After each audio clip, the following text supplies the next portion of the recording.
Bonjour, aujourd'hui on va parler de neuroblastome. Donc c'est une tumeur embryonnaire maligne. C'est pour cela qu'il y a le mot blastome. Donc est considérée comme étant la troisième tumeur chez l'enfant après les leucémies ainsi qu'après les tumeurs cérébrales. Est considérée encore comme étant la tumeur solide maligne la plus fréquente chez l'enfant. Par définition, c'est quoi le neuroblastome? C'est une tumeur maligne embryonnaire qui est périphérique et qui se développe à partir des neuroblastes.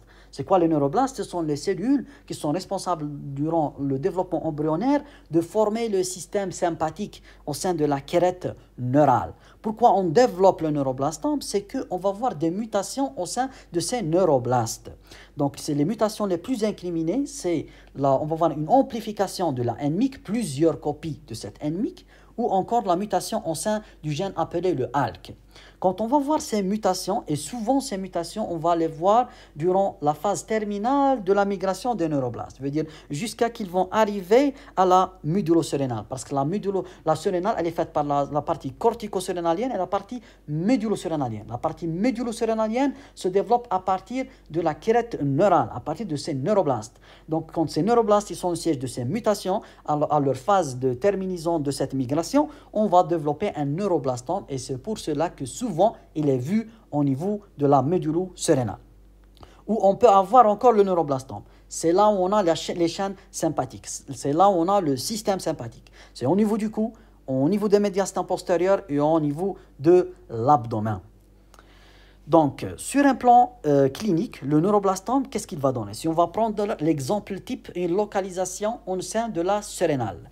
Donc, il va donner une masse abdominale parce qu'il va augmenter de volume. Il peut arriver jusqu'à 10 cm. Donc, on va voir une masse abdominale ainsi qui est connue de donner des métaganglionnaires. Donc, on va voir des adénopathies qui peuvent être palpables.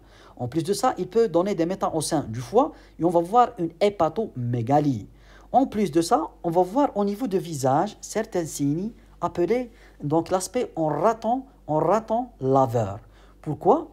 Donc, c'est que ce neuroblastome, quand il va donner des méta au sein de l'os périoculaire, donc on va voir une méta au sein des os qui sont autour du globe oculaire. Donc, qu'est-ce qu'il va provoquer ça? Donc, la tumeur, elle ne va pas infiltrer seulement l'os, mais elle va infiltrer encore le tissu mou qui est autour. Là, on a les vaisseaux sanguins. Et donc, elle va altérer la perméabilité des vaisseaux sanguins.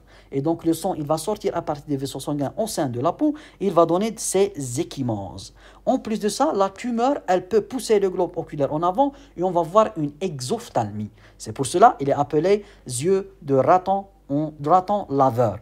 Le raton laveur, il a une certaine noirceur au-dessous de ses yeux. Pourquoi il est appelé laveur? Parce qu'il est connu de laver ses aliments avant les manger.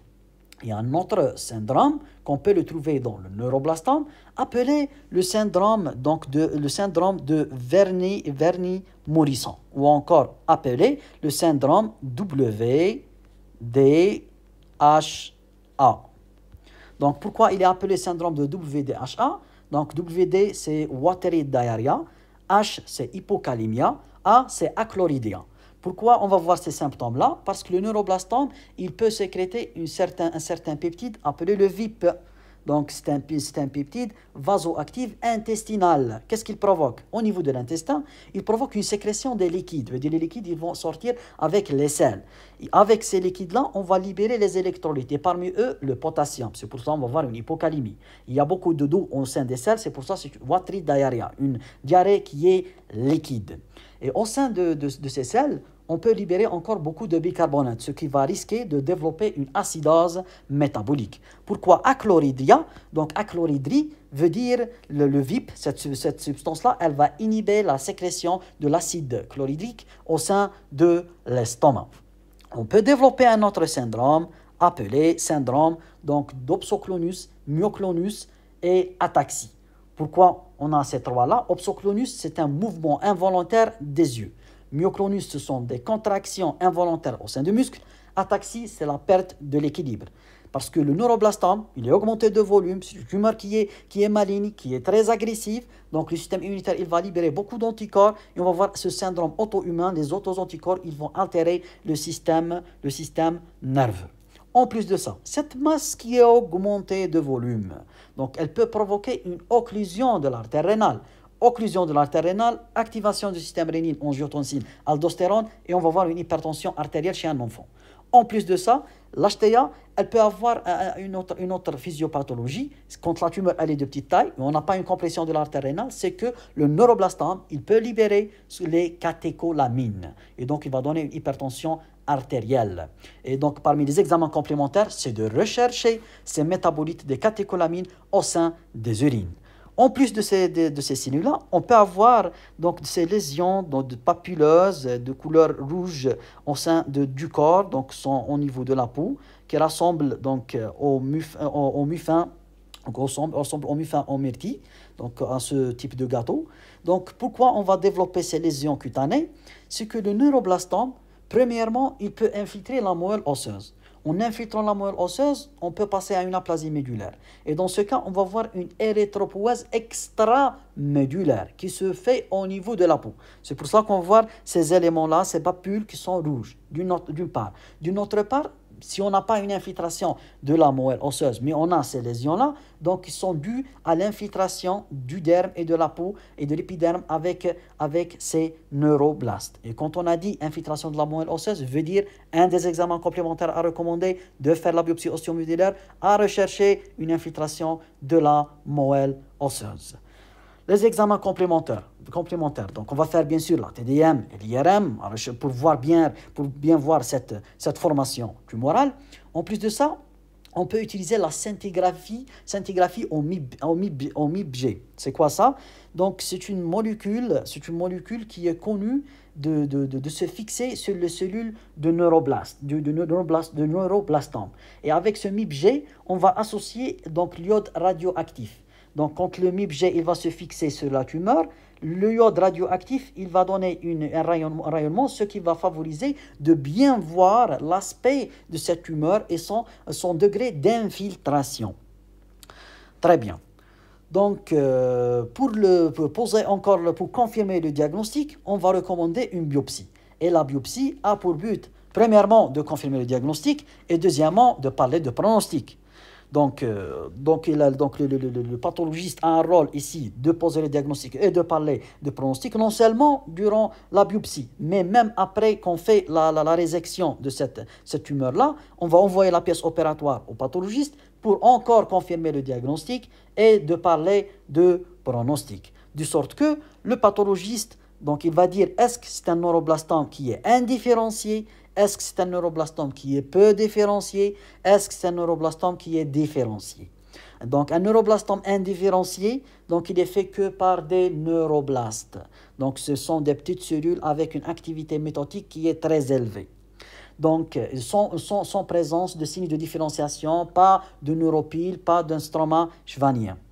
Mais un neuroblastome qui est peu différencié, veut dire on a ces neuroblastes et qui commencent à dessiner des rosettes d'une part. D'une autre part, on peut détecter certains neuropiles et un stroma schwannien qui est inférieur à 50% de la tumeur.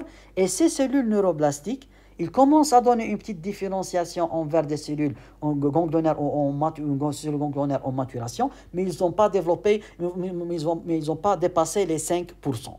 Le neuroblastome différencié, c'est quand la différenciation elle est supérieure à 5%, mais on a encore un stroma schwannien qui est apparent, mais il est encore inférieur à 50%, et on détecte la présence, bien sûr, des rosettes et des cellules ganglionnaires en maturation.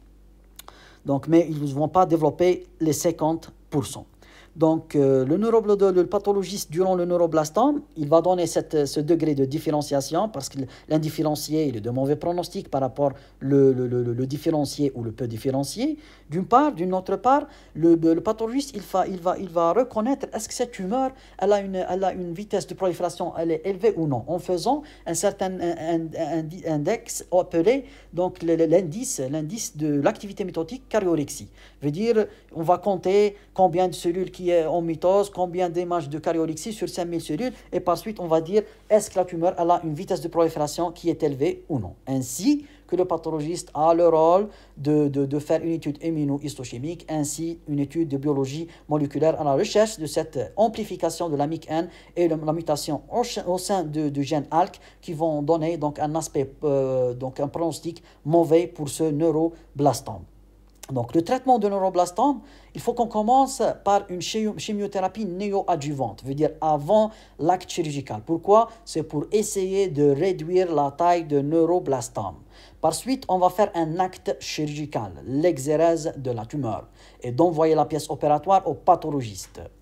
Encore, si on a une masse qui est résiduelle, on peut faire la radiothérapie ciblée. La radiothérapie ciblée veut dire quoi? On utilise le MIBG qu'on a utilisé durant le diagnostic. Mais dans cette fois-ci, on va coupler le MIBG avec une molécule qui a un but thérapeutique. Et donc, elle permet de détruire les cellules neuroblastiques qui restent. Donc, c'est ça le neuroblastome d'une façon générale et on vous remercie.